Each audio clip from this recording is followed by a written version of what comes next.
नमस्कार। गिरीश गुप्ता के चैनल में आपका स्वागत है। अगर हमारे वीडियोस आप लगातार देख रहे हैं तो हमने कुछ समय पहले इंडसइंड बैंक का एक वीडियो बनाया था, या एक 2 या 3 वीडियोस एक सीरीज़ में बनाए थे, और हमने ये कहा था कि उनके जो डेरिवेटिव के पोर्टफोलियो में जो लॉस हुआ है ना, उसकी जिम्मेदारी जो है वो इनके एमडी और सीईओ सुमंत कठपालिया साहब की है। और आरबीआई इस बात से बहुत नाराज़ है कि इन लोगों ने, सुमंत कठपालिया साहब ने और इनकी टीम ने इस बात को शेयर होल्डर्स से छुपाया, और आरबीआई को भी ये जानकारी काफ़ी बाद में लगी। और उस बीच में इन लोगों ने, यानी सुमंत कठपालिया और जो इनके डिप्टी सीईओ थे, जिन्होंने भी अभी कुछ दिनों पहले रिज़ाइन कर दिया, अरुण खुराना साहब, इन्होंने जब इंडसइंड बैंक के शेयर्स पीक पर थे तो इनको जो ईसोप मिलते हैं, यानी कि इनके काम के बदले में इनको कंपनी जो शेयर देती है कुछ सस्ते दाम में, वो शेयर भी इन्होंने पीक पर बेचे, क्योंकि इनको ये बात मालूम थी कि इस रात जब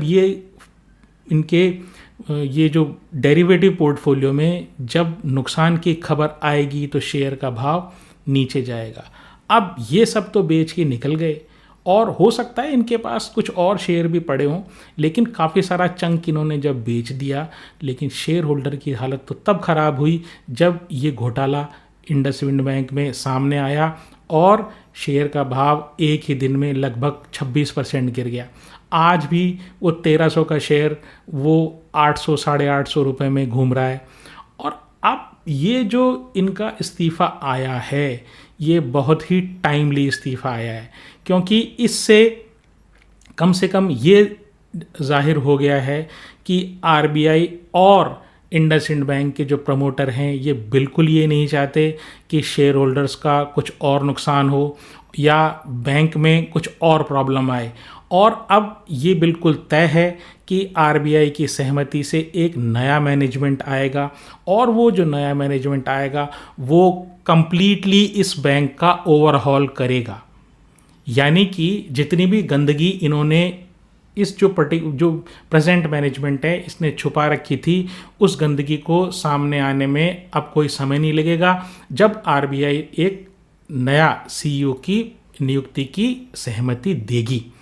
अब बात ये है कि आखिरकार ऐसा क्या हुआ कि इन सुमंत कठपालिया साहब को जाना पड़ा, और इनके डिप्टी सीईओ अरुण खुराना, इनको भी जाना पड़ा। तो देखिए, इसके कई कारण हैं। पहली बात तो ये है कि जो सुमंत कठपालिया साहब थे वो बहुत ही एरोगेंट या घमंडी व्यवहार कर रहे थे। जो हमारी संस्थाएं हैं, आरबीआई जैसी संस्थाएं हैं, जिसने भारत देश के वित्तीय ढांचे को संभाल के रखा है, कम से कम बैंकिंग ढांचे को 1947 के बाद बहुत अच्छे से इस ढांचे को जिसने संभाल के रखा है, उस पर क्वेश्चन मार्क इन्होंने किया। इन्होंने एक्चुअली, सुमंत कठपालिया साहब ने एक्चुअली 3 साल का एक्सटेंशन मांगा था आरबीआई से, और जब आरबीआई ने केवल 1 साल का एक्सटेंशन दिया, क्योंकि आरबीआई को अंदर से ये बात पता थी कि इस बैंक में कुछ प्रॉब्लम है, और इसके जिम्मेदार जो सुपरवाइज़र है, यानी कि जो एमडी सीईओ है, वो है। तो उनकी जिम्मेदारी फिक्स करते हुए उन्होंने केवल 1 साल का टेन्योर, इनको 1 साल का टेन्योर का एक्सटेंशन दिया। जब इनका 1 साल का टेन्योर का एक्सटेंशन हुआ, और जब ये फॉरेक्स डेरिवेटिव, उसके थोड़े टाइम बाद ये फॉरेक्स डेरिवेटिव में लॉस की बात सामने आ गई। इसका मतलब क्या हुआ? इसका मतलब ये हुआ कि सुमंत कठपालिया साहब जो थे, उन्होंने ये चीज़, अगर उनको 3 साल का एक्सटेंशन मिल जाता तो वो तब भी वो कभी भी ये जो डेरिवेटिव में इनको लॉस हुआ, जो 2000 करोड़ का लॉस हुआ, उस चीज़ को सामने नहीं लाते।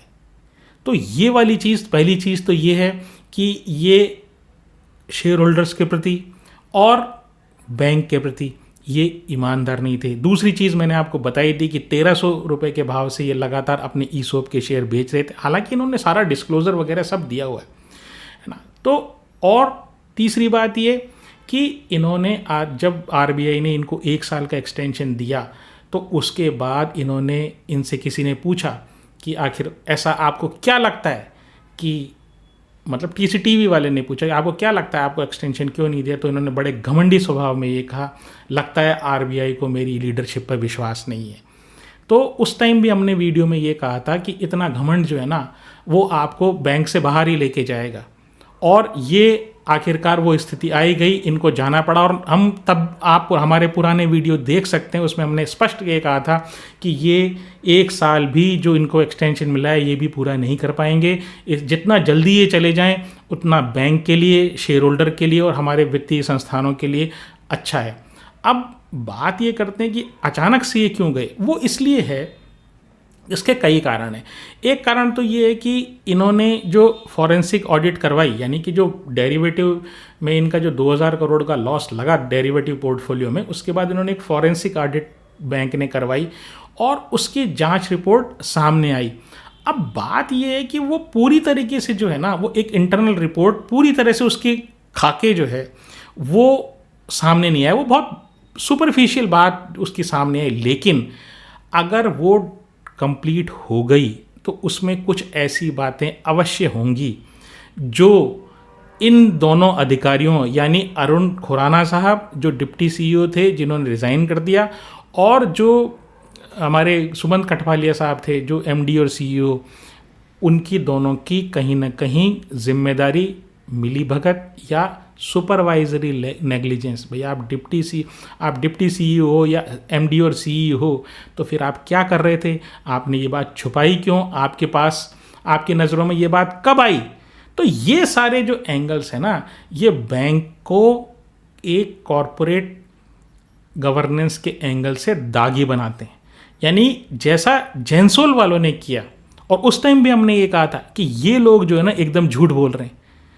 और जब हमने इंडसइंड बैंक वालों की बात सुनी, तब भी जब उन्होंने कहा कि हमारा लॉस इतना है और हम क्वार्टर 2000 करोड़ का हमारा लॉस है और हम क्वार्टर 4 में प्रॉफिट ला के दिखाएंगे, तो अब बात बताइए कि क्वार्टर 4 के रिजल्ट तो अभी इनके आए नहीं हैं और इससे पहले इन्होंने रिज़ाइन कर दिया। अब जो रिजल्ट आने वाले हैं वो कैसे आएंगे, वो आप और हमको इंतज़ार करना पड़ेगा। दूसरी बात कि ये जो कारण, एक आरबीआई की नाराज़गी तो इन दोनों अधिकारियों के जाने का कारण बनी ही बनी है। इसके अलावा जो एक मेन मुद्दा है उसमें ये है प्रमोटर की शेयर होल्डिंग। तो इसमें जैसा आप जानते ही हैं कि हिंदुजा ब्रदर्स जो है ना इस इंडसइंड बैंक के प्रमोटर हैं। तो ये इनके पास, हिंदुजा ब्रदर्स के पास 11 करोड़ 75 लाख शेयर हैं। उसमें से लगभग 51% शेयर्स, यानी कि लगभग 6 करोड़ शेयर है ना, वो उन्होंने प्लेज कर रखे हैं। अब ये प्लेज वाली कहानी तो हम बार बार करते ही रहते हैं जब हम ये बताते हैं कि भाई जिसके पास प्लेज है और अगर शेयर का दाम नीचे चला गया तो आप ये समझ लीजिए कि वो कोई, उसको दया धर्म कुछ नहीं है, वो तो आएगा। आप या तो एक्स्ट्रा प्लेज उसमें रख दो, एक्स्ट्रा कोलेट्रल उसमें कुछ रख दो।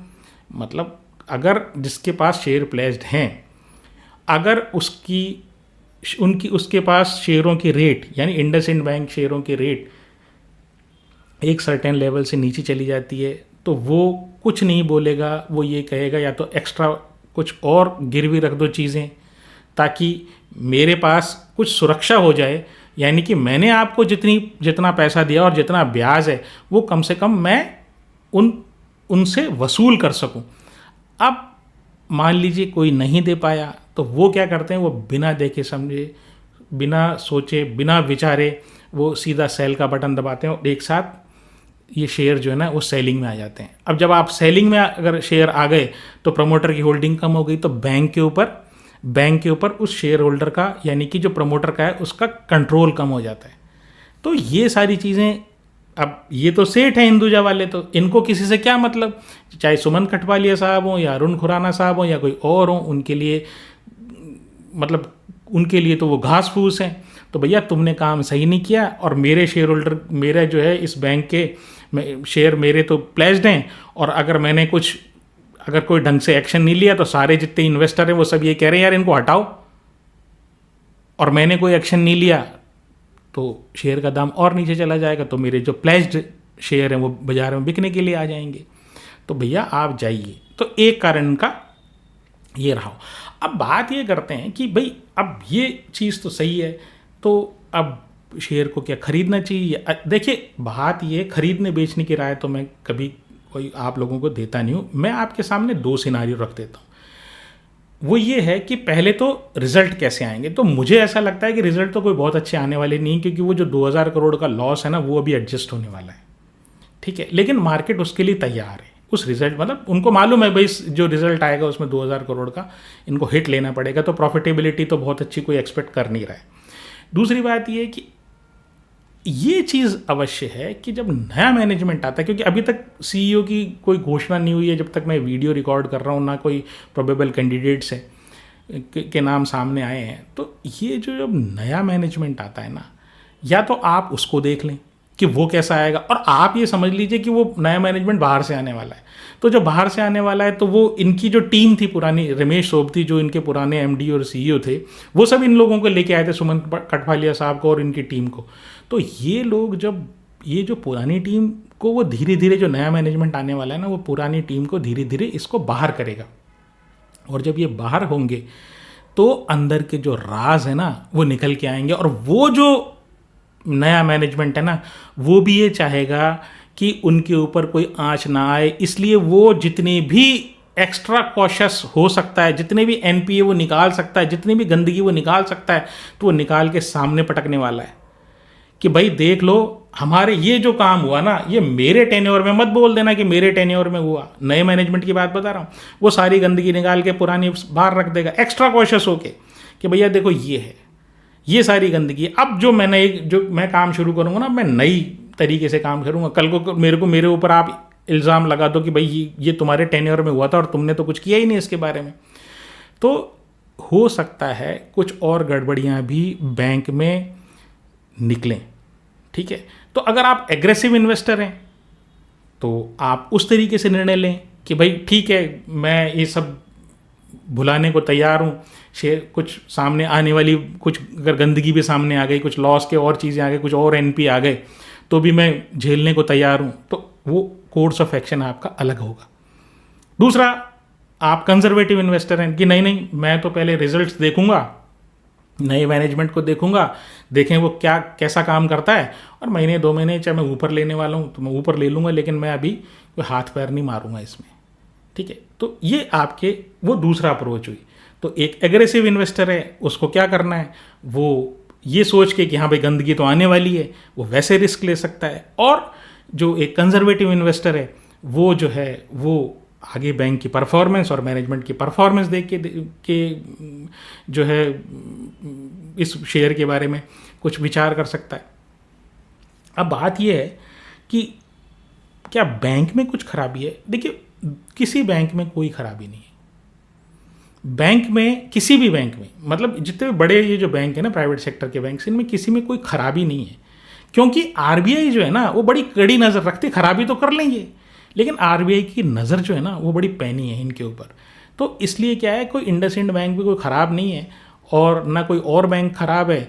बात ये एक बार गंदगी साफ़ हो जाए तो चीज़ें सामने आ जाएंगी। अब बात ये है कि एक और जो मुद्दा जो है, जो मुझे लगता है होने वाला है, वो ये है कि जिस तरीके से इनको झटपट निकाला गया है सुमंत कठफालिया साहब को, और जिस तरीके से झटपट अरुण खुराना साहब को बाहर का रास्ता दिखा दिया गया है, मुझे ये पूरी आशंका है कि इनके खिलाफ कोई ना कोई जांच होगी, चाहे वो सेबी करे, चाहे और कोई सरकारी एजेंसी, चाहे एनफोर्समेंट डायरेक्टरेट करे, या कोई पुलिस करे, या सीबीआई करे, ठीक है, कोई भी जांच करे, वो इनके खिलाफ जांच होगी। और जिस तरीके से चंदा कोचर को, जो आईसीआईसीआई की सीईओ थी, और जिस तरीके से चंदा कोचर जो है उनके ऊपर बैंक ने इल्ज़ाम लगाए थे ना कि ईसोप आपने ले लिए, ठीक है भाई, ईसोप आपको किस लिए मिलते हैं? आपको बैंक की परफॉर्मेंस के ऊपर, मतलब आपने बैंक में मेहनत की और बैंक को आपने, शेयर होल्डर्स की वेल्थ को आपने आगे बढ़ाया, तभी तो आपको क्या कहते हैं, जो कंपनी के शेयर सस्ते में देती है कंपनी, मतलब वो बैंक सस्ते में दे रहा है, ईसोप जिसको बोलते हैं, आपने उसको मैनिपुलेट किया है। तो पहली बात तो ये है कि ये शेयरों की जो आपने 1300 रुपये में बेचे ना, जब आपके पास इनसाइडर इन्फॉर्मेशन थी, तो वो 1300 रुपये में जो आपने शेयर बेचे ना, वो आपकी जो आपकी इल गॉटन वेल्थ जिसको बोलते हैं, जो आपने गलत तरीके से कमाया पैसा, वो आपसे वसूल होना चाहिए। और इनसाइडर ट्रेडिंग के लिए आपके ऊपर केस कर चलना चाहिए, इन दोनों सज्जनों के ऊपर, सुमंत खटवालिया साहब और अरुण खुराना साहब, इन दोनों के ऊपर। और बाकी जो इनकी टीम है ना, उसकी भी जांच होनी चाहिए। और मुझे ये लगता है काफ़ी प्रोबेबिलिटी है कि इस बात की जांच होगी। अब बेचारे शेयर होल्डर्स का क्या? शेयर होल्डर्स का तो आपने कचूमर निकाल दिया। 1300 रुपये में आप बेच के निकल गए, वो भी 800 रुपये में के भाव में बेचा। 500 रुपये का डिफरेंस कब बढ़ेगा कब नहीं बढ़ेगा। लेकिन खैर, ये जो नीचे गिरता हुआ इंटरेस्ट रेट सिनारियो, इसमें बैंकिंग के जो शेयर्स हैं ये बढ़ रहे हैं। और मुझे उम्मीद है कि ये भी कोई बैंक जो है ना, थोड़ा टाइम लग सकता है, ठीक है, लेकिन ये भी over a period of time ये परफॉर्म इसको करना चाहिए। वैसे मैं आपको एक बात बता दूं कि सुमंत खटवालिया साहब एक अच्छे सीईओ हों या नहीं हों, लेकिन एक बहुत अच्छे पिता हैं। वो इसलिए क्योंकि उन्होंने अपने टेन्योर में उनके योग्य बेटे को खुद के ही बैंक में एक अच्छे पद पे लगा दिया। तो खैर, बेटा योग्य होगा, नहीं तभी उन्होंने अपनी बैंक में लगाया कि उस टैलेंट को मैं किसी दूसरे बैंक में बाहर क्यों जाने दूं। किसी दूसरे बैंक में जाते तो वो अपनी टैलेंट, उनके सुपुत्र जो है वो दूसरी जगह इस्तेमाल करते, तो घर की घर में इस्तेमाल कर लें, वो ज़्यादा अच्छा है। आपकी क्या राय है? खैर, श्रवण वोरा जी पूछते हैं कि सर ये cash flow from operations, cash flow from investing, cash flow from financing, ये क्या चीज़ होती है? तो देखिए, बड़ी आसान चीज़ है। कैश फ्लो फ्रॉम ऑपरेशंस का मतलब ये है कि आपके, जब आप जैसे एक दुकान समझ लीजिए आप, ठीक है, आपने शुरू में जब धंधा शुरू किया तो काउंटर पे कुछ चीज़ें रखी हुई, कुछ सामान आपने रखा हुआ है। अब उसको जब आप बेचते हो तो आपके पास कैश आता है, ठीक है। तो अगर आपने उधार में बेच दी तब तो कैश आएगा नहीं।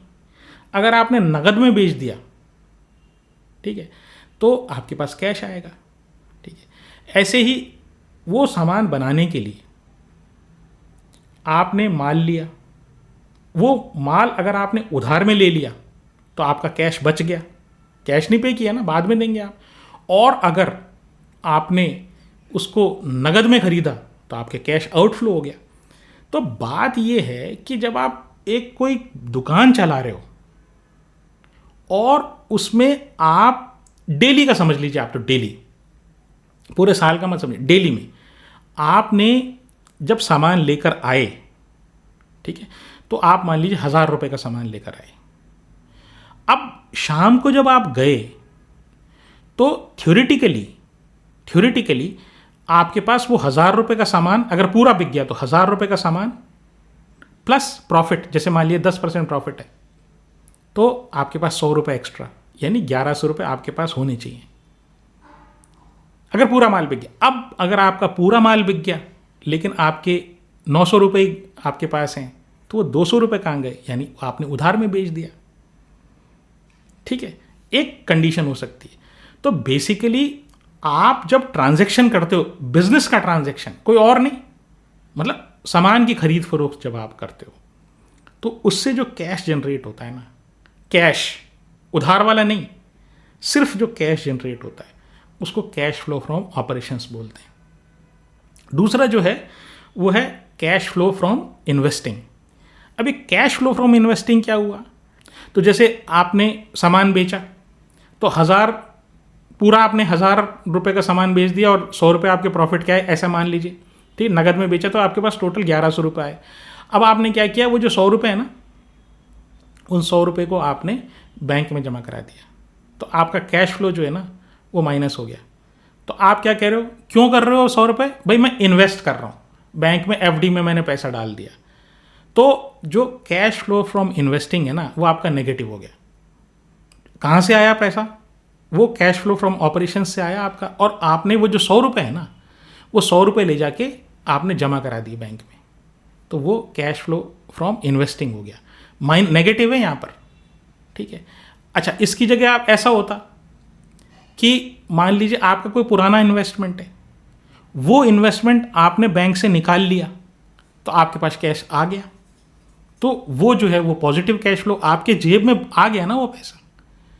तो उसको कैश फ्लो हम इन्वेस्टिंग, मतलब इन्वेस्टमेंट से रिलेट, एक ऑपरेशंस का मतलब तो बिजनेस जो मैं कर रहा हूँ उससे जो पैसा आ रहा है, और जो इन्वेस्टिंग है उसका मतलब ये कि मैं इन्वेस्ट कर रहा हूँ, चाहे मैं उससे कोई फिक्स एसेट खरीद रहा हूँ, मतलब कोई दुकान वाला एक नई दुकान खरीद ले, कोई दुकान कर रहा हो एक बगल वाली दुकान खरीद ले, तो उसमें जो पैसा लग रहा है, जो कैश जा रहा है उसमें, तो नेगेटिव हो जाएगा ना, मतलब माइनस हो जाएगा ना, अपने पास कम हो जाएगा कैश। तो उस चीज़ को जैसे अपन ने नई दुकान खरीद ली, तो वो जो एक्सपेंडिचर है उसको कैपिटल एक्सपेंडिचर बोलेंगे, और वहाँ पर जो कैश फ्लो फ्रॉम इन्वेस्टिंग बोलेंगे। तो फ्रॉम नहीं है, लेकिन उसमें कैश खत्म हो रहा है, अपना कैश खत्म हो रहा है, तो वो कैश फ्लो स्टेटमेंट वो माइनस के रूप में आता है। और जो तीसरा है कैश फ्लो फ्रॉम फाइनेंसिंग, अब इसका मतलब कि आप पैसा कहाँ से लाओगे, ठीक है, ये पैसा जो आता है या तो प्रॉफिट से आता है, ठीक है, या आपका कोई इन्वेस्टमेंट होता है वहाँ से आता है, इन्वेस्टमेंट कोई आपने कर रखा है वो जब रिडीम करते हैं आप, तो वहाँ से आता है। और जो तीसरा है वो ये है कि आप किसी से उधार ले आओ, तो जब आप उधार लाते हो तो आपको कैश फ्लो आता है आपके पास, तो प्लस है। और अगर आपने किसी से ये कहा कि यार तू मेरे साथ पार्टनरशिप कर ले, या आपने ज़्यादा शेयर इशू कर दिए, तो आपने शेयर दे दिए और पैसे ले लिए, ठीक है, या साझेदार को साझा का हिस्सा दे दिया और पैसे ले लिए, तो ये कैश फ्लो फ्रॉम फाइनेंसिंग हो गया। तो operation, cash flow from operations, cash flow from financing, cash flow from investing, ये तीन चीज़ें हुई, ठीक है। इसमें से क्या है आपको देखना क्या है, एक तो चीज़ ये कि ये जो तीनों का जो टोटल है ना, जैसे आप स्क्रीनर पे देखते होंगे जो ज़्यादातर लोग, आप तो इनका जो टोटल है ना तीनों का, वो प्लस होना चाहिए, पहली चीज़। इन दोनों का प्लस, इन तीनों का टोटल प्लस नहीं हो तो कम से कम फर्स्ट टू जो है ना उन दोनों का टोटल प्लस होना चाहिए, यानी कैश फ्लो फ्रॉम ऑपरेशंस और कैश फ्लो फ्रॉम इन्वेस्टिंग, इन दोनों का जो टोटल है ना वो प्लस होना चाहिए। तीसरा चाहे हो ना हो, फर्स्ट वाला जो है ना, वो फर्स्ट वाला जो फर्स्ट टू जो है ना वो पॉजिटिव होने चाहिए, और उसमें भी जो फर्स्ट है ना कैश फ्लो फ्रॉम ऑपरेशंस वो प्लस में होना चाहिए। एक बार मैं फिर बता देता हूँ, cash flow from operation positive होना चाहिए, अगर वो है बहुत अच्छा है तो कैश फ्लो फ्रॉम ऑपरेशंस और कैश फ्लो फ्रॉम इन्वेस्टिंग, इन दोनों का टोटल भी प्लस होना चाहिए, जहाँ तक संभव हो वो दोनों प्लस होना चाहिए। विनोद जिंदल जी कहते हैं, how to search good companies where I can beat FD returns. तो देखिए विनोद जिंदल जी कहते हैं कि भाई ऐसी अच्छी कंपनियों को कैसे सर्च करें कि FD रिटर्न्स को बीट कर दें। तो सर आप तो बहुत ही छोटा स्टैंडर्ड लेके चल रहे हो, इक्विटी मार्केट में आते हैं तो ये कोई FD रिटर्न्स तो कोई बेंचमार्क है ही नहीं, ठीक है। मतलब मेरा कहने का मतलब इक्विटी में जब आप आते हो तो आप कम से कम 15 से 20% का रिटर्न तो एक्सपेक्ट करते हो। तो अच्छी कंपनी जैसे आपको ढूंढनी है, और फिर इन्होंने ये भी पूछा है कि price to earning, ROC, return on capital employed और डेट अच्छी कंपनियों के किस तरीके के होते हैं। तो पहली चीज़ तो ये कि ये देखिए फॉर्मूले हैं, और जैसे मैं आपको हमेशा बताता हूँ कि ये जो चीज़ें हैं ना, मतलब स्टॉक इन्वेस्टिंग जो है ना ये आर्ट है, कोई भी एक चीज़, एक पर्टिकुलर चीज़ को पकड़ के आप बैठ नहीं सकते। हर केस में हर कंपनी के हिसाब से इन चीज़ों की वैल्यू अलग तरीके से देखी जाती है, ठीक है। तो ये इसका कोई एक फिक्स फार्मूला नहीं है, पहली चीज़। दूसरी बात, आपने कहा कि अच्छी कंपनी को कैसे ढूंढें जो FD के रिटर्न्स को बीट करते, तो FD में तो 7%, 7.5% है, और अब जब इंटरेस्ट रेट नीचे जा रही हैं, मतलब फॉलिंग इंटरेस्ट रेट सिनारियो है, तो वहाँ पर तो आपको FD में इतना भी नहीं मिलने वाला। तो खैर बात ये है कि अच्छी कंपनी कैसे, तो आप तो कुछ मत करें, आप तो सीधा है निफ्टी ETF आते हैं, ठीक है। तो आप वो निफ्टी ETF है ना, एक्सचेंज ट्रेडेड फंड्स, तो आपके अगर डीमैट अकाउंट आपने खुलाया हो तो टाइप कर लें आप, उसमें जहाँ पर जो भी आपका ब्रोकर होगा उसके जो उसका जो यूज़र इंटरफेस है, यानी जो उसका ऐप है, उसमें आप ये निफ्टी ETF टाइप कर लें, और आप निफ्टी ETF खरीद के बैठ जाएं आप 4-5 साल तक। जब नीचे आए ना निफ्टी ETF खरीदते रहे, अपने आप आपको 12-15% रिटर्न मिल जाएगा। मतलब आपको कोई स्टॉक ढूंढने की आवश्यकता ही नहीं है। तो एफडी रिटर्न से ज़्यादा टारगेट आपका है, तो मैं तो आपको ये कह रहा हूँ, आप तो 7% 8% का टारगेट कर रहे हो, 9% का टारगेट कर रहे हो। मैं आपको ये कह रहा हूँ निफ्टी ETF में 12 से 15 आराम से आपको रिटर्न बैठ जाएगा बिना किसी टेंशन के। लेकिन over a period of time, जैसे आप 5 साल की एफडी कराते हैं, तो उस हिसाब से मैं ये कह रहा हूँ अगर आप नीचे लेवल पे लेंगे तो आराम से इतना रिटर्न आपका बन जाएगा। फिर धनवंतरी अनिल आर्य जी कहते हैं कि अगर price to PEG ratio negative हो तो ये अच्छा है या बुरा है। तो देखिए ये PEG रेशियो क्या होता है, तो प्राइस टू अर्निंग रेशियो अपन सब जानते हैं, तो P/E रेशियो, तो उसको अगर मैं डिवाइड कर दूं किससे, किस नंबर से, उस नंबर से जिस नंबर से इस शेयर की EPS ग्रोथ हो रही है। ठीक है, मतलब आप ये समझ लो उसकी जो अर्निंग्स है ना, जो कंपनी की अर्निंग्स जिस रेट से बढ़ रही है, या आप ये ऐसे समझ लीजिए कंपनी का नेट प्रॉफिट जिस रेट से बढ़ रहा है ना, उस रेट से मैं डिवाइड कर दूं। जैसे पी रेशो आपका 50 है और जो कंपनी की अर्निंग्स है ना, कंपनी का जो नेट प्रॉफिट है वो मान लीजिए 12.5 या 12.5% से हर साल 7.5 बढ़ रहा है, तो 50 डिवाइडेड बाई 12.5, ये जो है ना ये PEG रेशियो हो गया। अब इसको देखने का क्या तरीका है, फिर मैं आपको एक बात ये कहता हूँ कि ये जो चीज़ है ना, एक फिक्स फार्मूला किसी भी चीज़ के लिए होता नहीं है। कभी भी एक फिक्स फार्मूला आप लेके मत चलिए कि ये रेशियो अगर मैं देख लूँगा और ये इस किसी भी कंपनी में होता है तो वो अच्छा होता है। पैटर्न आप अवश्य देख सकते हैं कि अच्छी कंपनीज़ में, या जो कंपनीज़ मल्टी बैगर बनती हैं उन कंपनीज़ में किस तरह के कॉमन कैरेक्टरिस्टिक्स होते हैं वो आप देख सकते हैं, लेकिन आप कभी एक चीज़ को लेके नहीं बैठे। वैसे मैं आपको बता देता हूँ कि जो PEG जो है ना वो <1 होता है ना, वो अच्छा माना जाता है। ठीक है, तो वो अंडर वैल्यूड शेयर के लिए होता है, मतलब जिस शेयर का दाम जो है ना वो अपनी जो वैल्यू है उससे अगर कम है तो उसमें PEG <1 होता है। अगर फेयरली वैल्यूड है यानी उसका दाम और उसकी जो वैल्यू है वो एक जैसी है, बराबर है, तो उसको 1 माना जाता है। और ओवर वैल्यूड को बोलते हैं जब PEG रेशियो <1 है। ठीक है, तो ये देखिए ये चीज़ें जो है ना एक साथ सब जगह कोई चीज़ फिट नहीं होती है, तो इसलिए कभी भी एक चीज़ को लेके आप नहीं बैठे। तो आज हमने 3 अकाउंटिंग के क्वेश्चंस हमने लिए और आगे भी हम लेते रहेंगे। तो अगर आपको ये प्रयास पसंद आता हो तो चैनल को सब्सक्राइब करें, वीडियो को लाइक करें और शेयर करें। और यदि आपको कोई स्टॉक मार्केट से रिलेटेड क्वेश्चन पूछना है तो आप कमेंट सेक्शन में लिख कर पूछ सकते हैं। जिन शेयरों की मैंने बात की उनमें किसी शेयर में मेरी खरीद या फरोख्त की कोई राय नहीं है।